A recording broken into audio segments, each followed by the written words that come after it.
What's up, Lazy Dog fam? Hope everybody out there is having a spectacular day. Today is the day when we wrap the 2021 sweet tater season. Woo! Last row to dig today. This variety we're digging today is an experimental variety. It doesn't have an official name yet. The name it has is, let me see if I can remember. I think it's NC04-531. You're never going to forget that. I need to tell you something. Okay, Tata, tell us something. It's back on my phone. What? It's back almost fall? Yeah. It is almost fall. Yeah, we're hoping to cool off soon. Yep, that's but right. It's still hot, It's still a little hot, ain't it, buddy? Anyway, so this variety, my buddy Tim in North Carolina turned me on to it. He was getting some from a company called Jones Farms. I guess they're a sweet potato and sweet potato slip producer in North Carolina. They have a website with lots of cool varieties. He had some extra slips, sent me some. What about Bella? Yeah, Bella's acting crazy, ain't she? Yeah. He's sent me kind of his analysis. He just dug his, and he said they did pretty good for him. We'll see. I hope they do good. We'll see how they do for us here, and then at the end, once we dig them, we'll compare them all kind of to the other 4 rows or 4 varieties we did. But like I said, it doesn't have an official name yet. I think the patent's still pending. I swear I read somewhere a name for it, but I couldn't find that when I was looking earlier. So NC04-531, the variety developed by NC State. And let's go see what we get. Are we still going to do our taste test? Yes, at some point. We'll let these cure, and then that way we'll have all 5 varieties cured. Because those other ones we cooked were delicious. The Georgia Jets, yeah, they were good. Is it morphin time? Oh gosh. Okay, Tyler. It's morphin time and it's tater time. So the heels on these, I didn't heel these too tall just because I never got around to it. So I was able to run over these with the mower without scalping them. So we got it a little bit cleaned up here so we can dig. And the other heels were about this tall, so I couldn't mow those, but these were shorter, so it should be a little easier to dig. You ready, honey? I'm ready. Ground done got hard. Tata, can you pull these with your morphine power? Tata, can you use your Power Ranger power? He's doing a lot of observing today. Seems like he's doing. Oh, rotten. And you found a big one. Here's that, Bob. Why don't you come help me see? There you go. Look at this. That would have been good, but it's rotten. I'm worried it's not. Hold on. Can't do that. Oh, you can't do that either. You just poked him. No, you didn't. Oh, good shot. Oh,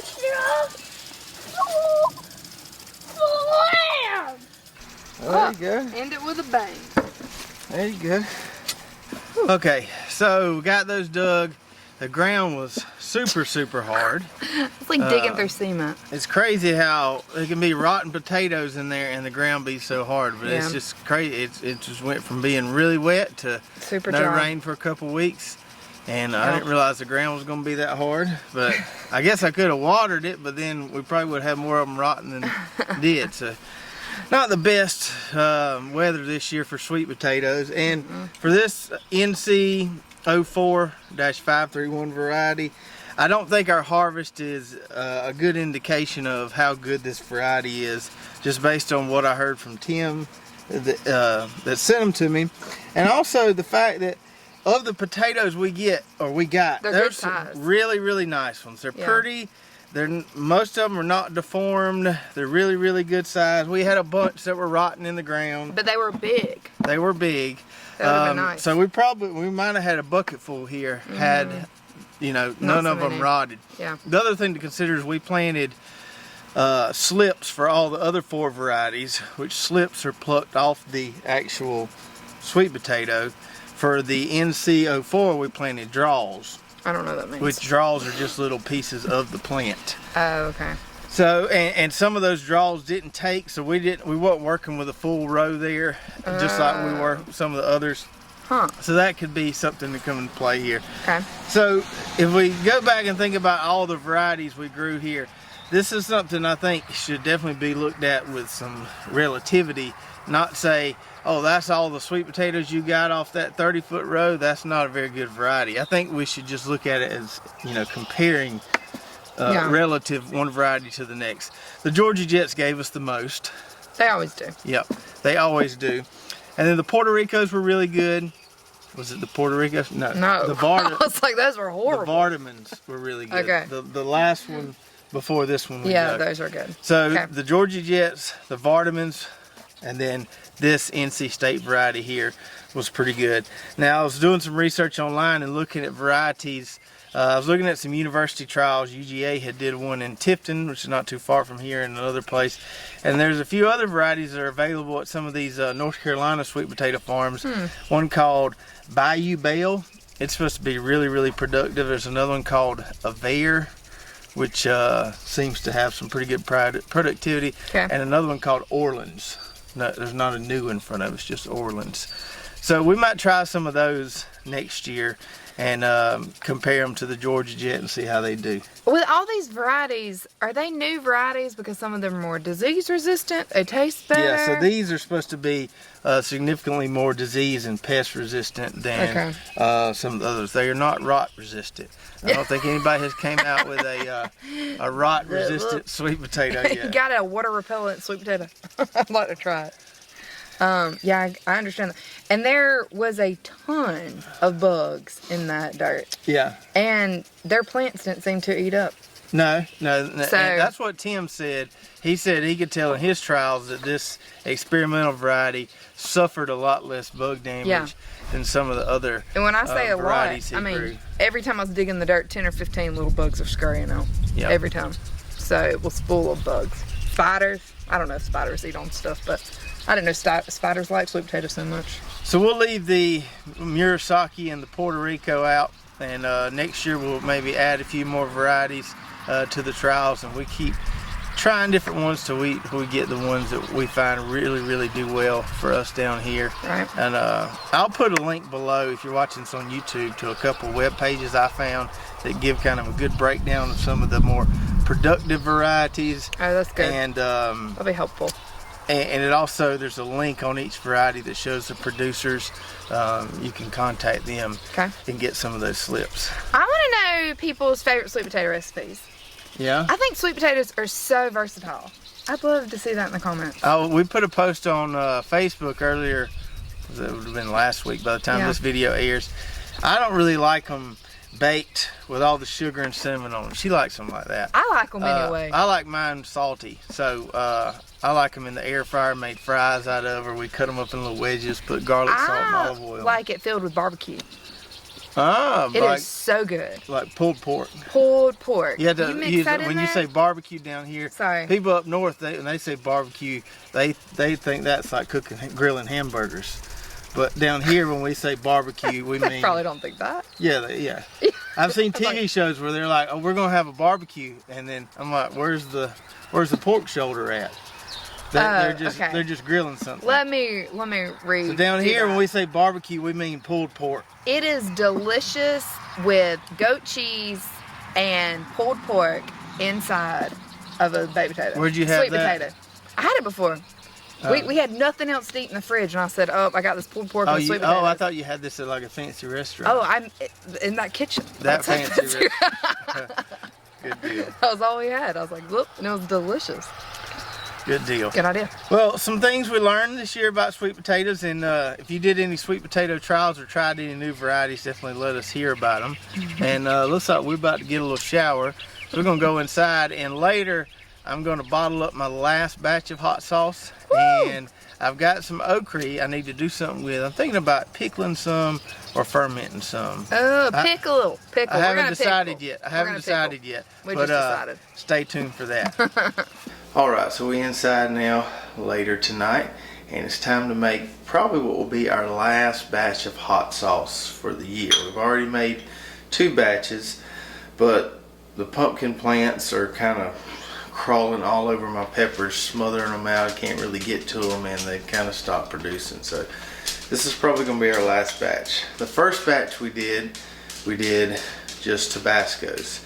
And this has got a good bit of kick to it. It's really flavorful to it, or excuse me, it's really flavorful, but it's really hot. This one we made a good bit thicker than the second batch. The second batch we did with Santa Fe grand peppers, and these got a lot of flavor to them. Now what's interesting about this batch here is it settles a little bit in the jar there. Once you shake it up, it's fine. But this has a little brighter color than this one. I don't know if you can tell. This one, the Tabasco is a little more red. This is a little more kind of orange. This isn't near as hot. I use a lot more of this because it's not as hot and it's a little thinner. This stuff right here only takes a dab or two. So Santa Fe Grand on the second batch was really, really good. Really happy with that. And we made like 6 or so jars, so we've got plenty of that. Now this third batch, I went back to Tabasco's because that was really the only hot pepper I had left that was still producing well. But I added some of these heatless habaneros in there, which are packed full of flavor, almost kind of a citrusy flavor. And I figured that might kill the heat a little bit and add a little more flavor to them. So we'll see just how much it dampens the heat. So we've got the whole Tabascos and then those heatless habaneros. They're about that long, so I sliced those up just so they would fit in the jars better. We're going to use pretty much the same process we've been using if you've saw or seen those other videos. One thing I think I'm going to try with this one though is once I get all these blended up, I'm going to split the batch in half. Into one I'm going to add a little honey, and to another to the other half I'm not, just to see how I like the difference in adding the honey versus not. So let's do it. So the first thing we need to do is strain our peppers. Get our lids off of here, and I'll wash them off too, just to kind of get rid of a little bit of that gunk there. But these have been in there for I think 3 weeks. They smell nice and fermenty. And this brine here, you definitely want to save that. I soaked some chicken thighs for about 2 days in this stuff on the last batch, and then threw them on the Weber for about 2 hours, and they were some of the best chicken thighs we've ever had. So definitely save that brine. We'll use a little bit of it to make the hot sauce, but we'll have plenty left over for some good meat marinade. Our last jar here, let's see if this one will fit. So you can see the Tabasco's there, and then those are the rings of the heatless habaneros right there. So let's dump this in the blender and blend it up. And I know we're going to need at least some liquid in there. Now, I didn't measure this last time, but I went about, I don't know, 3 parts apple cider vinegar to 1 part of the brine here, or about 75% of that to 25% of that as far as the liquid I added. So we're just going to add a little bit of brine, and then we'll add more apple cider vinegar, and we'll see what kind of consistency we get there before we add any more liquid.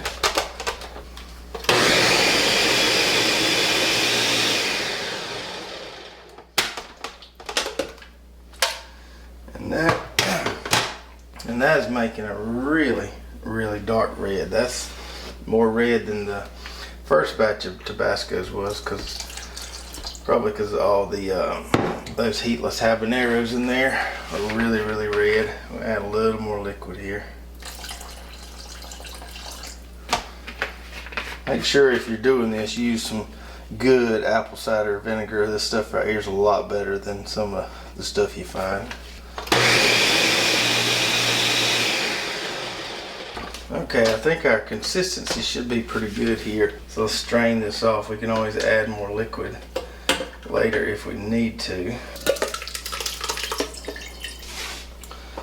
And we'll kind of work that around in there. And that's probably about good. Probably about all we're going to get out of there. Alright, so you can see that nice pretty red color there. Got a pretty good consistency on it. I didn't use the xanthan gum last time. I'm probably not going to use it this time. The xanthan gum is good to have in case you get it too thin, you make a boo-boo, and you need to re-thicken it back up. But if you're careful with the addition of the brine and the apple cider vinegar, you really don't need it. So let's try this, see what we're working with.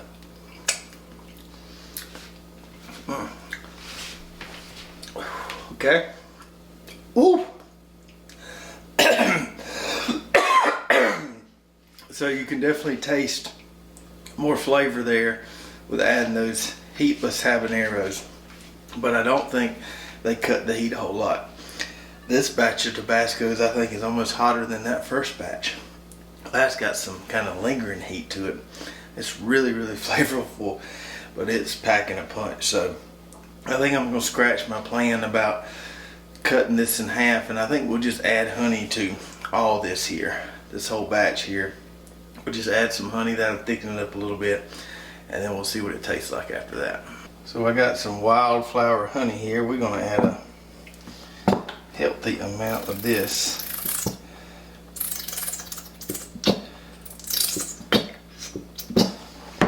And let's whisk that around in there.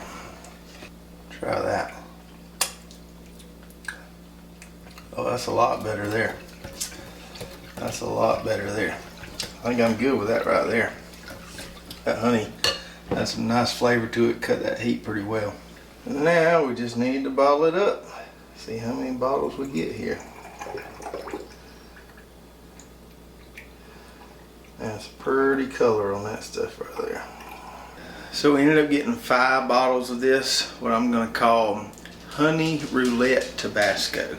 That's gonna be the recipe name for this. And to contrast this with the first original Tabasco I did, you can see the color difference there. So adding them roulette peppers in there made a huge difference. Gave it some really, really rich color as compared to this, which is a little more orange.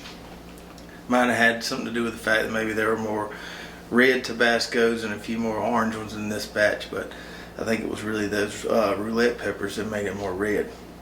Anyway, had some fun making the hot sauce this year. We'll continue to experiment next year. Maybe even try some habanero peppers, all kind of different stuff. Now I promised you we were going to do something with our okra that we picked. It's probably a little too late to do any canning, but I think we can throw together some fermented okra real quick. Like, never had fermented okra, but it should be pretty easy to do. So let me go get my little 1 gallon Ohio stoneware crock and we'll make it happen. Alright, I'm sure there's lots of different ways to do this, but this is how we're going to try it, at least for this trial run here. So I washed off my okra. I tried to go with the stuff that was somewhat smaller. That one there's decent size. We got 3 different varieties here: Burmese, Choppy, and Cajun Jewel. And some of these that I harvested were longer, especially the Burmese, but I tried to go with the shorter ones so they'll fit better in the crock here. We got our grape leaves over here. We got some of our garlic out from the barn, and some of these guys, these dried peppers. I keep these around. I like to use these for fermenting every now and then. I got my brine made right here, and the way we make that is we do 2 tablespoons of this salt right here per quart of water. So I put 4 tablespoons in here to fill up this little Pyrex thing, and we've got our Ohio stoneware crock right here. Alright, so we're just going to kind of try to layer this in here, pack them in here. I probably don't have enough okra to fill up the whole thing, but we're just going to try this, see if we like it or not. So we'll put a little okra in the bottom there. We'll put a little bit of garlic in there, cut it up a little bit. Put a couple of them peppers in there. Add some more okra, a little more garlic, a few more peppers, the rest of our okra, the rest of our garlic. Lost a piece, and a couple more peppers. Then we'll layer our grape leaves here on top. That keeps everything nice and crispy. Also keeps everything kind of submerged underneath the brine there. So we just use these leaves from our muscadine vine outside there. You don't have to have the grape leaves, but they do help when we're fermenting anything whole like this. We want to keep it nice and kind of crunchy. That should be good on the grape leaves. We'll put our weights on there, kind of smash it down a little bit, and then add our brine. Hopefully we've got enough to cover everything.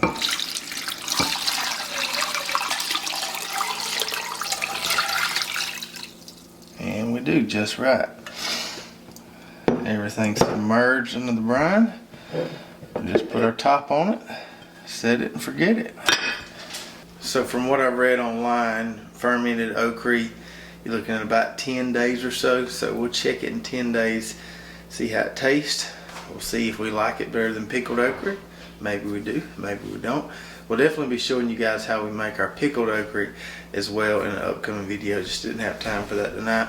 But I hope you enjoyed spending some time in the kitchen with me, getting our last batch of hot sauce made, getting that fermented okra started, and also digging those sweet potatoes at the beginning of the video. And if you've ever tried fermenting okra, definitely let us know if you got any tips or tricks or any good additions to the fermenting crock there that makes it really tasty. If you haven't already, head on over to our website at lazydogfarm.com. We've got a lot of nice recipes there, a garden blog. We got some recommended products. A lot of the products we use to make the stuff in the kitchen tonight, we've got listed there in our Lazy Dog Farm approved section. And we've also got some good little merch there if you're interested in that kind of stuff. Some hats, t-shirts, stickers. So head on over there and take a look. And if you enjoyed this video, make sure to subscribe, ring the bell, like, and share. And we'll see you next time right here at Lazy Dog Farm. Oh, farewell. By the beauty of your life,